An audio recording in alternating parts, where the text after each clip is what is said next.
recruited me to come here, and I love CMG. They're an amazing company. Yeah, so for workers and for buyers. Yeah, it's great. Yeah, and are we recording this? Good morning, welcome back. My name is Janine, and I'm with beautiful Miss Kristen Truong. Tell us a little bit about who you are so that the audience can know who Kristen Truong is. Yeah, so my main goal as a loan officer is to get families into their homes. Last year in 2020 was one of our biggest years at CMG. I've been able to help, along with my other loan officers at my branch and at the Houston Memorial office here at CMG, almost 500 families in 2020 go from renters to buyers, and so we're just here to help. We're a private mortgage banking firm. We have our own capital funding, which means we fund all of our loans 100%. Everything's done in-house. Processing, our underwriting, our closing team, our funder, all in-house, which means a smoother closing for everyone and just better communication. I am able to do 1 to 4 residential units. We are able to offer all of the traditional loan programs, such as conventional, FHA, VA, and USDA, and we also do jumbo loans. So like if you're wanting to purchase a lot or do something under an LLC, you'll need to find a commercial lender. Residential loans, I'm able to do 1 to 4 units for individuals. The first thing that they should do is find a lender, because they need to get pre-qualified for a home loan first. They need to know where they stand financially and how much they can afford in a home. Most realtors will not show the buyer a home unless they're pre-qualified, and they cannot make an offer on the home because the seller won't accept an offer without a pre-qualification letter. So the number one thing that buyers need to do is to get pre-qualified for a home loan. Yeah, so again, the first step is to get pre-qualified for a home loan. And then once you're armed with that pre-qualification letter, you can go out with your realtor and go house shopping. That's the most fun part. And then once you find your home, you can make that offer armed with that pre-qualification letter. And once that offer is accepted by all parties, that's when the loan process starts. We'll go ahead and lock your interest rate, we'll order your appraisal, we'll submit your loan to processing and then into underwriting. And once in underwriting, as soon as we can get your loan conditionally approved by the underwriter, we'll work on conditions, and when those conditions are met, your loan will be clear to close or CTC'd, and you can just go to the closing table armed with a pen and funds to close, and you can sign away and be a homeowner. Yeah, and then get the keys to your house. When is it beneficial to lock in your rates and when it's not, and wait for it to lock? Because I'm getting a lot of questions about that. Yeah, so interest rates, they change daily, every day, every week. So it's really hard to pinpoint a good timing to lock in a rate. We like to lock in a rate as soon as you're in contract. So that way, throughout the whole loan process, you don't have to worry about the interest rate anymore. So, and with interest rates, it's very volatile right now, especially during COVID. So our best advice is to not hold your breath, to wait until rates drop again or whatnot, but is to lock in as quickly as possible to lock in your rate. So in the back end where you're talking to, home buyers, do you actually ask the question, hey, do you want to lock in your rate right now, or is that how the process goes as well? Yeah, so as soon as I receive a contract, I look at how current market rates look like for the buyer. I set up a call, go over their options, whether to purchase points regarding rates or not. We look at options. I try to lock in a loan as soon as possible, as soon as they're in contract, so we can continue the loan process. And everything is secure, and whenever they're conditionally approved, and correct me if I'm wrong, so that after the financing period, it's usually 15 days, it's almost sailing smoothly up until the closing date if you lock in those rates, and you don't have to worry about whether the rates will be higher or lower, because based on what I have experienced, it usually just goes up. With that being said, could you actually talk to us about how are the interest rates are now compared to the past 10 years? Well, interest rates are still historically low. During 2020, when COVID hit, of course, Federal Reserve lowered the rates to stimulate the economy. And so that way people can see that mortgage rates are low and be incentivized to purchase homes, and that's what happened in 2020. Coming into 2021, we do see an increase in interest rates, and that's just the market rebounding. There has to be recovery from that huge drop last year. So although there's been an increase in interest rates, they are still historically low, so it's still a good time to buy. And I'll put up a picture right here how it compares from 2019 all the way back to 2011 so that you have a pretty good picture or idea that it is historically low.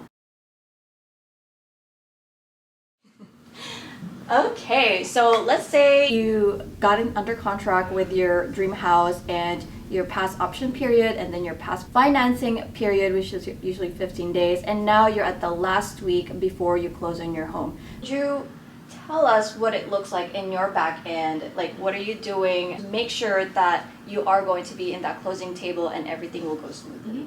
So we're submitting the very last conditions to underwriting, and we're just waiting for that clear to close or CTC from the underwriter. And while we're waiting for the CTC, we're also cooperating or working with the title company to balance the fees on the initial closing disclosure. We send out that initial closing disclosure. It's initiating the 3-day mandatory recession period before anyone can close. So as soon as that initial CD is sent out, by then we'll probably have the CTC already.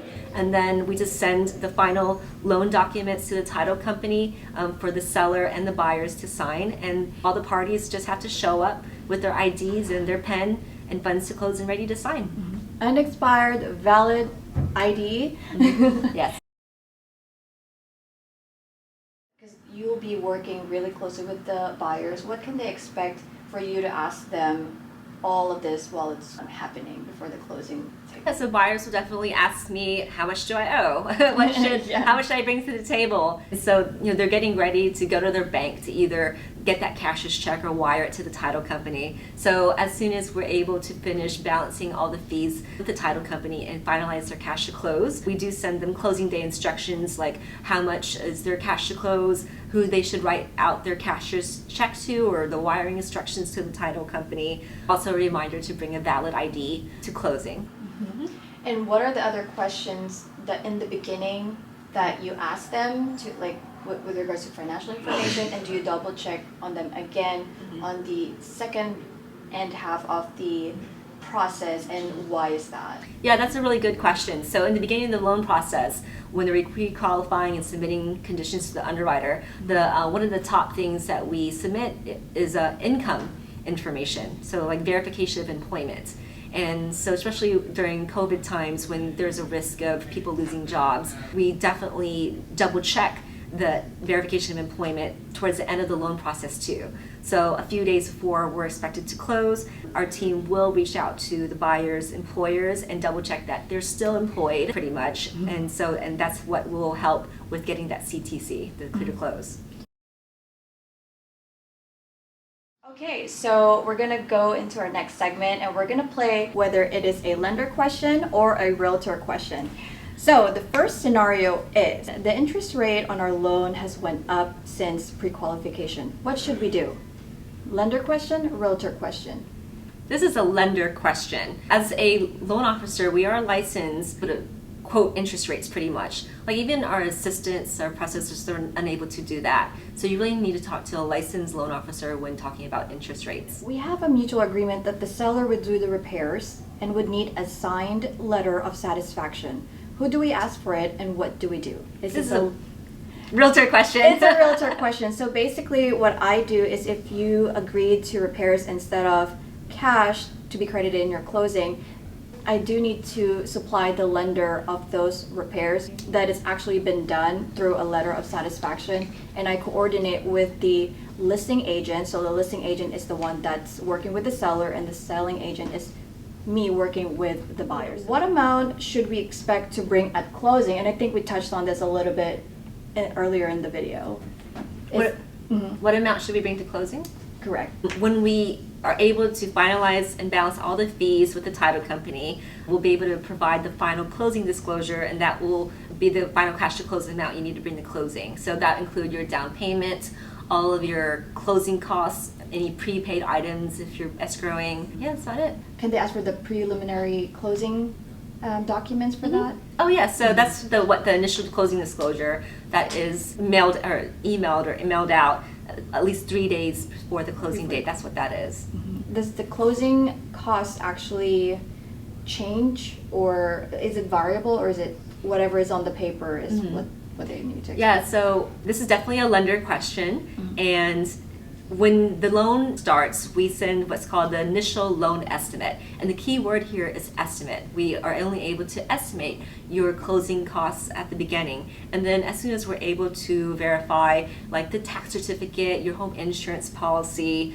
and any other variables that we need to check, we'll be able to finalize those numbers with your final closing disclosure when it's time to close. And a lot of times, especially with my team, we are able to bring down the cost of the amount that you need to bring to closing, because we tend to overestimate or be conservative with our numbers in the beginning. Mm-hmm. And that's a good thing, conservative. Okay, so question number, I think that's 5 or 6. Okay, once we find out the closing costs, what do you think is a good percentage? Is that a lender question or a realtor question? This is a lender question. Lender question. Yeah. So depending on your financial situation, you can put down as low as 3%, and you can. There's really no max to how much you put down, really. Mm-hmm. But it depends if you want to incur the PMI, the private mortgage insurance, or not. Mm-hmm. Does it matter what kind of mortgage loan that they actually selected, and that will determine mm-hmm. how much down or? Definitely. There's a lot of factors that will determine the minimum down payment. It depends on the type of loan you're doing. Are you doing a primary, secondary, or investment home loan? Are you doing a conventional or FHA or VA or USDA or jumbo loan? It really depends. Mm-hmm.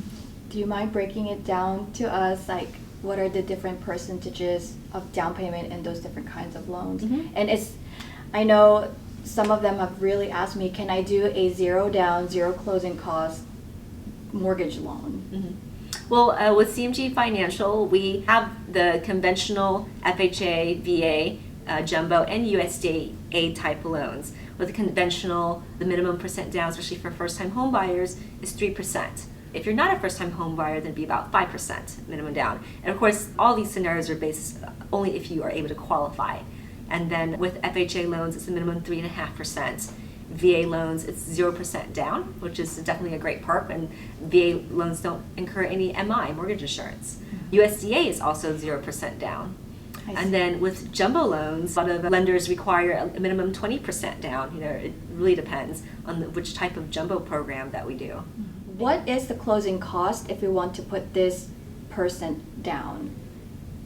I think the way you calculate it, is this a lender question or a realtor question? It can be both, because all you have to do to calculate what percentage that you can put down, have your sell price and whatever percentage that you want to multiply to it, and that will be how much money down. Mm-hmm. Do you want to expand on that, or? Yeah, I mean, it all depends on what we see during the pre-qualification process and what is the minimum or the max that they can put down. Mm-hmm. There are some people who might be unsure about how much they even have in their own bank sometimes, mm-hmm. and what they can afford. So that's what the pre-qualification process is all about, is to put all those numbers out there and make sure that they qualify for what they want.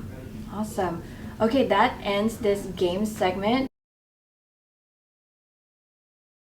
What buyers should not do is deposit any cash into their bank account. Lump sum. Right, and if they have any gift funds, they need to discuss that with their loan officer and how the best way to handle it. They should also not open any new credit lines. Do not open any new loans, because we will know it and we will ask about it. And do not make any big purchases. And also this might seem kind of like obvious, but sometimes we have to tell people, do not quit or change your job in the middle of the loan process. Okay? Mm-hmm. And so the things to do is listen to your loan officer and kind of backtracking to what one of the things to do not do is pay off any credit cards or any debt without consulting your loan officer first. So definitely listen to your loan officer and see what they advise you to do regarding your credit or any of your debts. And do provide all of your documents that are requested in a timely manner. Because once you're in contract, we're in a race to try to meet that closing date. And usually it takes about 30 days. And it'll take longer than that if the documents are coming to us in an untimely manner. Mm-hmm. And I have an expanded question about that. Would it affect them if they added, let's say, $200 to $300 and maybe 1 to 2 credit cards? That could be a huge difference. So especially when we're calculating your debt to income ratio, your DTI. And if you're borderline to what we are maxed out at, then adding like a $200, $300 monthly payment debt would increase your DTI dramatically, and that could definitely make or break your loan. Well, can you explain what debt to income ratio is and what it affects? Would it affect their down payment or something like that? It does. So the number one thing we use to qualify a buyer is calculating their debt to income ratio, their DTI. So it's exactly what it sounds like. So it's us measuring and looking at all your debts, and that includes everything on your credit report, plus your future debt with your mortgage, and all of your existing mortgages if you have properties. So that's all your debt. And then we look at calculating your gross monthly income. And so that's what debt to income ratio is when we're looking at it. And it's really important. So yeah, depending on the type of loan program, each program is different regarding their max DTI allowed. The amount that you bring to the table greatly affects your DTI ratio. Hi Janine, what if my wife have a good credit, but she doesn't have a good paying job, but I have a stable job and doesn't have a good credit? Do we still qualify, and do we need to save up for a good amount of down payment? There's really no way to know just with that information. We really need to get you in the pre-qualification process, and that's the buyers filling out the loan application and uploading all their documents to us, and they're such as like their bank statements, pay stubs, tax returns, W-2s or 1099s, any real estate documents. So we really need to see the bigger picture, seeing everything from the loan application, all the documents. So we'll be able to advise better if one borrower might be better by themselves, or maybe we do need both borrowers on the loan to help qualify them. Qualify for that. Yeah. When they submit their application, will that ding their credit, and would it be a hard pull or no? It is, whenever lenders pull your credit, it is considered a hard inquiry, but with the credit agencies such as Experian, Equifax, and TransUnion, they pretty much give you a 45-day window to do so. They understand that you're shopping around with mortgage lenders, and so it actually will not affect your credit score, but it is considered a hard inquiry. That is basically the last question. Thank you so much No for your problem. time. Thanks for having me. Thank you again. So thank you so much for hanging with us today. I will link her information below, but don't forget to subscribe to this channel, like, or share to your friends. Hi, welcome back to the channel. My name is Janine, and I'm with Kristen Truong. Oh, sorry, can we start over? Liquor wholesale distributing before this. It was mainly like outside sales work, you know? Like I was managing like a team of about 15 sales reps, you know, out in the Houston surrounding area, and you know, I would just help them when they're going out to the clubs, bars, hotels, you know, like trying to set up the beverage programs and stuff. You know, I did like a lot of marketing for the vendors, but I got laid off after like 11 years, and then like during the 6 months period, I was like receiving workers' comp for the first time. It was pretty interesting. And then during that time, like my friend started Model Mortgage, and they were like, "Hey, you have a sales background. You know, why don't you do this?" And I'm like, "Okay." So I just took I studied during that 6 month period and took the test, and got my LO license and started with Model Mortgage. Yeah, and then you know, my manager now and mentor Mike back there. Mike is great at CMG here. You know, he like recruited me to come here, and I love CMG. They're an amazing company. Yeah, so for workers and for buyers. Yeah, it's great. Yeah, and are we recording this? Oh, wow. Well, I think because we're a little bit different off camera than on camera. Yeah. I feel that. But I actually met her through a networking event? It's through a networking event in one of the builder homes in Riverway Homes. Shout out to Crystal. And she actually introduced me to Kristen. Yeah. And can you tell us a little bit about that episode that you were in Netflix? Were you? Oh.